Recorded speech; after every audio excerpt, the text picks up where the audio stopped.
Schooling in Zimbabwe shut down on March as part of the government's response to the COVID-19 pandemic and efforts to prevent widespread of the virus. But with the easing of restrictions, September 28th has been earmarked for the resumption of academic activities. We have said the 28th schools are not reopening because government has not responded to our demands. We know government is going to victimize teachers. But we are simply saying they cannot do that. We can't come from Mugabe, who was victimizing us every day, and we come to a new republic that victimizes teachers as well. We are not being anti-government. We are simply saying address the problems that teachers have. And we are not asking for too much. We are just saying give us a living wage. And by living wage, we are not putting a figure. Let me rephrase my statement. We are saying we want a living wage. Take us back to where we were in October 2018, when we were earning 550. Currently, a teacher in Zimbabwe now earns around 4,000 Zimbabwean dollars, which translates to around $45. The teachers' union are demanding it be readjusted to a minimum of 520 USD. Labour is also calling on authorities to keep schools shut and consider 2020 as a last academic year. We are being economic with the truth. There was no effective and efficient learning during this year. The first 3 months, January, February, and March, it was just quarrels between government and the teachers. The morale of the teacher by then was very, very low. Now it's even worse.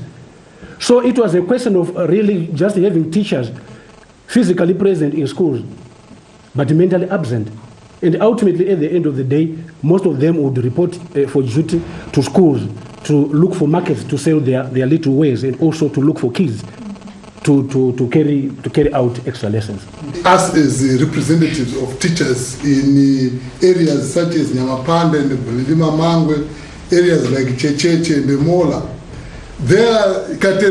most of the kids have retrogressed to a point where they really need to be built up because there is no virtual learning going on there. So as a matter of fact, in order to cover syllabi for the exams to be done, they even need more time than what has always been usual. Like we're talking of 5 months when kids have not been going to school and attending lessons. They even need more. Government insists on reopening the school gates. It's released funds to impoverished schools to upgrade the sanitation facilities to allow them to meet the COVID-19 safety regulations. Most of the districts are reporting improved levels of preparedness by schools. Cabinet approved that a COVID-19 sentinel surveillance system be established in schools to monitor the behavior of the virus and make adjustments where necessary. There will also be dedicated Zupco buses to ferry learners to school for examinations. Cabinet is pleased to announce that Cambridge examination centers reopened successfully on 14th September 2020 and no health incidents were reported. In light of the high level of preparedness in the education sector, schools will be reopened in a phased manner. While unions are demanding better working conditions, another issue is whether the remainder of the year will be sufficient to cover the syllabi and prepare for examinations. School leaving grades will reopen on Monday. The intermediate ones will begin a month later, and grades 1 to 5 will only begin in November. Noma, Bolani, SABC News.